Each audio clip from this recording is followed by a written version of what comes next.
Lo que van a escuchar en este video son tramos escogidos de las visiones de Ana Catalina Emmerich, la beata del siglo XIX, que dejó experiencias realmente inolvidables y ha tenido una gracia muy especial de nuestro Señor de poder adelantarse a su tiempo.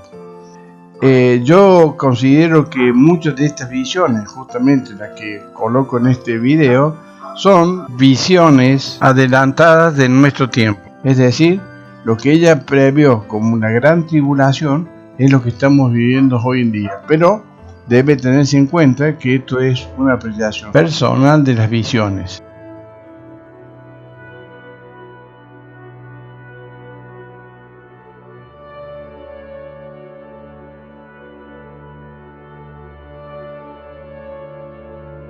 Con este video pretendo transmitir algunas palabras seleccionadas de las visiones de la beata Ana Catalina Emmerich, que titula como La Gran Tribulación, y su descripción acerca de la injerencia concreta de la masonería, a la que llama secta del delantal blanco o secta de demoledores, en su intento de destrucción de la Santa Iglesia Católica, Apostólica y Romana, pues a la vez que me parecen esclarecedoras, también contienen un mensaje de esperanza acerca de la intervención directa de nuestro Señor Jesucristo y la Santísima Virgen María, su Madre, para obtener del Padre Eterno inmensa misericordia a favor de todos nosotros sus hijos. Soy plenamente consciente que las revelaciones particulares no resultan obligatorias para los católicos. Y también creo que tengo la obligación de decir que soy un simple laico, sin conocimientos profundos en teología ni en doctrina de la Iglesia. Pero habiendo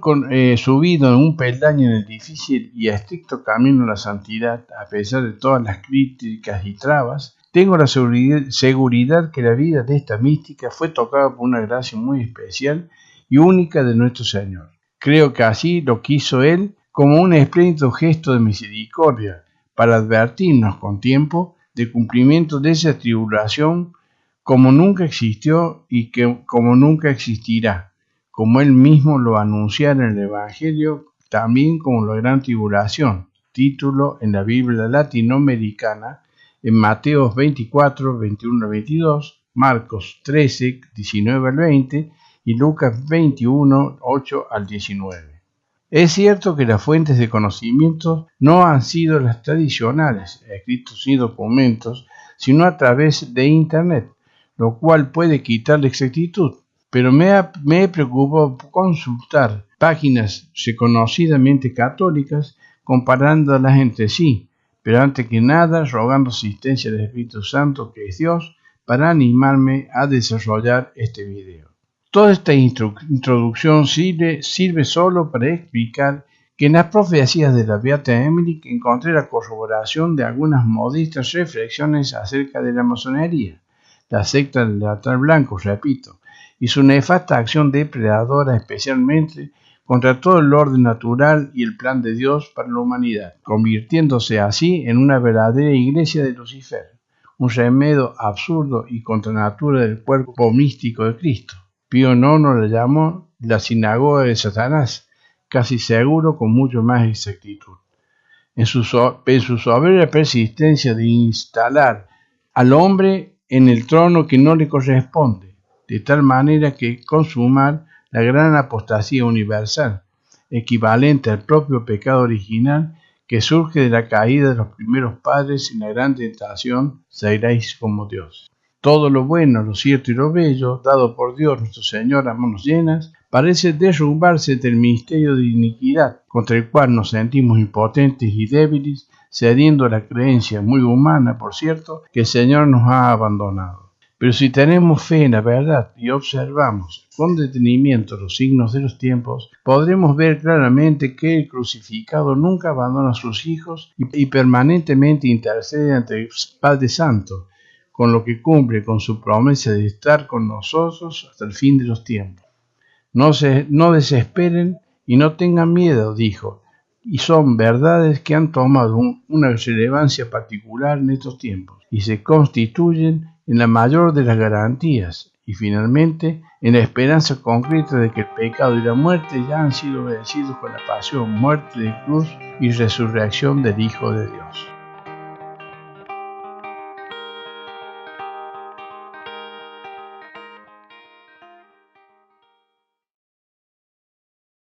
La anarquía de la Iglesia. No hay más que una Iglesia, la Iglesia Católica Romana.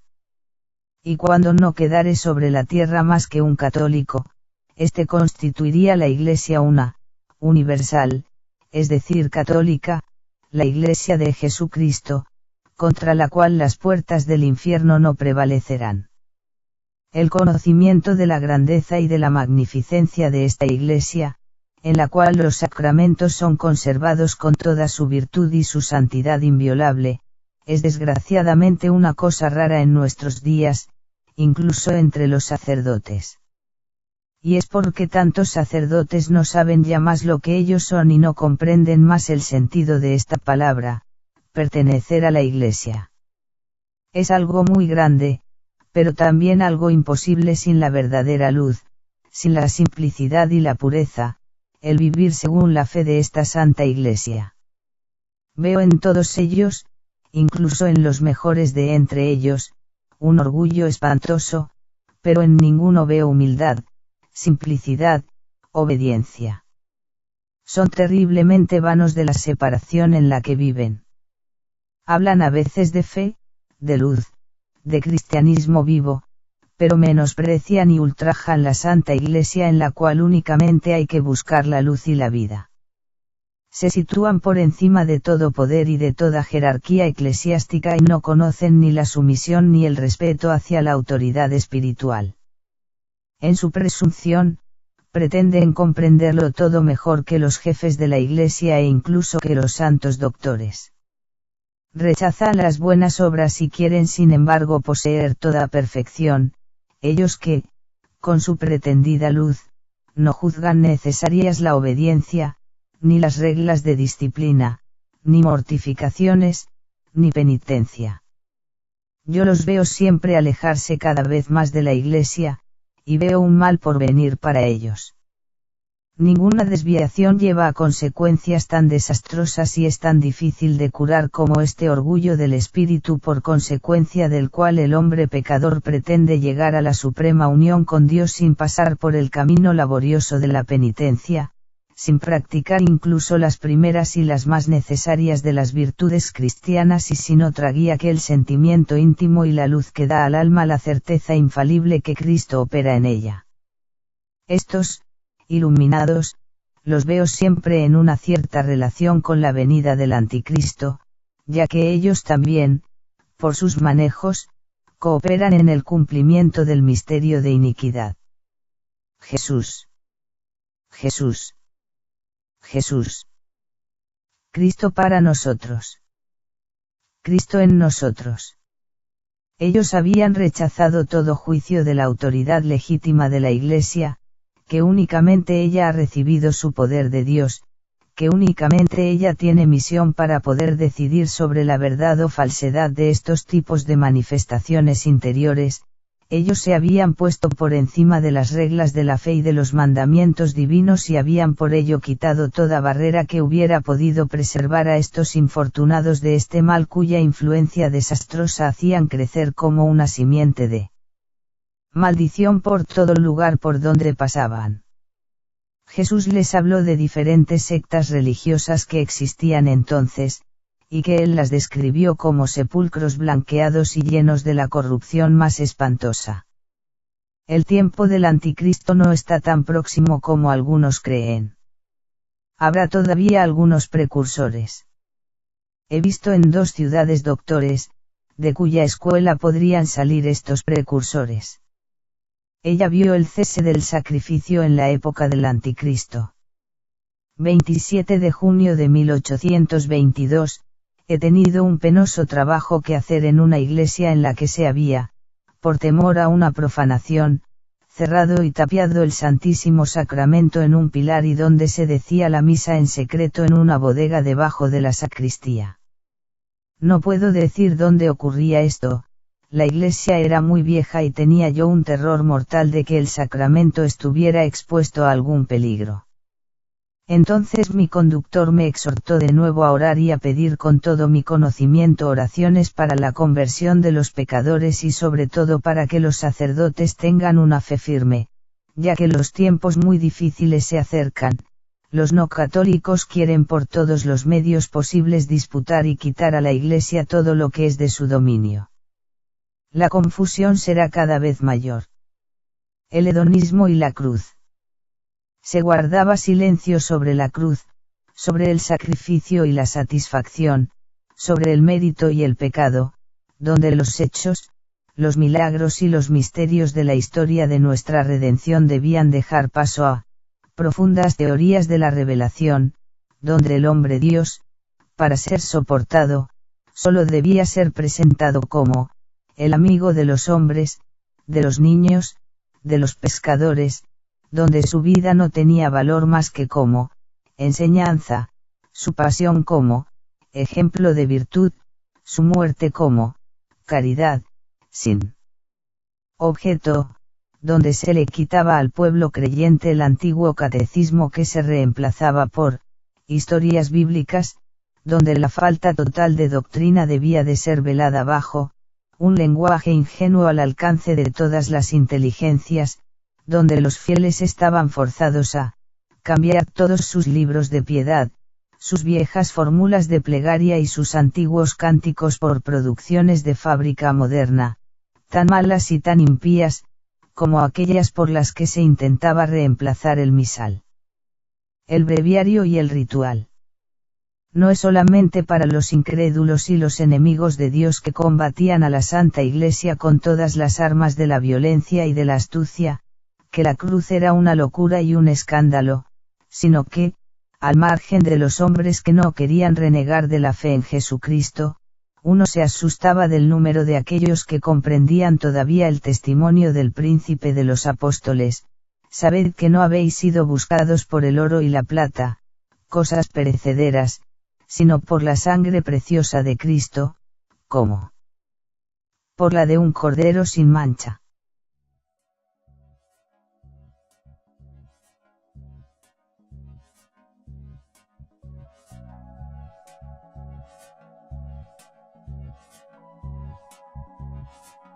La Gran Tribulación. La escisión de la Iglesia. 12 de abril de 1820, tuve todavía una visión sobre la Gran Tribulación, bien en nuestra tierra, bien en países alejados. Me pareció ver que se exigía del clero una concesión que no podía hacer. Vi muchos ancianos sacerdotes y algunos viejos franciscanos, que ya no portaban el hábito de su orden y sobre todo un eclesiástico muy anciano, llorar muy amargamente. Vi también algunos jóvenes llorar con ellos. Vi a otros, entre los cuales todos tibios, se prestaban gustosos a lo que se les demandaba. Vi a los viejos, que habían permanecido fieles, someterse a la defensa con una gran aflicción y cerrar sus iglesias. Vi a muchos otros, gentes piadosas, paisanos y burgueses, acercarse a ellos. Era como si se dividieran en dos partes, una buena y una mala. El rosario, arma del combate escatológico. Como los propagadores de las luces tenían un odio muy especial a la devoción del rosario, la importancia de esta devoción me fue mostrada en una visión de sentido muy profundo. Después de esto, de la visión de los propagadores de las luces, enemigos del rosario, Ana Catalina hizo la descripción del rosario, pero fue imposible al peregrino, el transcriptor de sus visiones, reproducir sus palabras. Ella misma, en el estado de vigilia, no podía expresar bien lo que había visto. Los diversos Ave María eran estrellas formadas por cientos de piedras preciosas sobre las cuales los patriarcas y los ancestros de María estaban figurados en escenas que se relacionaban con la preparación de la encarnación y con la redención. Así, este rosario abrazaba al cielo y la tierra, Dios, la naturaleza, la historia, la restauración de todas las cosas y del hombre por el Redentor que ha nacido de María, y cada figura, cada materia, cada color, según su significado esencial, era empleado para la realización de esta obra de arte divino. La traslación de la Iglesia. Llegué a la casa de San Pedro y San Pablo, Roma, y vi un mundo tenebroso lleno de angustia, de confusión y de corrupción. Vi al Santo Padre en una gran tribulación y una gran angustia respecto a la Iglesia. Vi la iglesia de San Pedro que un hombre pequeño llevaba sobre sus hombros, tenía algo de judío en los trazos del rostro. El asunto parecía muy peligroso. María estaba de pie sobre la iglesia en el lado norte y extendía su manto para protegerla. Ese hombrecito parecía sucumbir. Parecía ser todavía laico y yo lo conocía. Los 12 hombres que veo siempre como nuevos apóstoles debían ayudarle a llevar su carga, pero ellos venían demasiado lentamente. Parecía que él caería bajo el peso de la carga. Entonces, finalmente, llegaron todos ellos, se pusieron debajo y numerosos ángeles vinieron en su ayuda. Eran solamente los cimientos y la parte posterior de la iglesia, el coro y el altar. Todo el resto había sido demolido por la secta y por los servidores de la iglesia mismos. Ellos llevan la iglesia a otro lugar y me parece que varios palacios caían ante ellos como campos de trigo que se cosechan. Cuando incluso no quedara más que un solo cristiano católico, la iglesia podría triunfar de nuevo.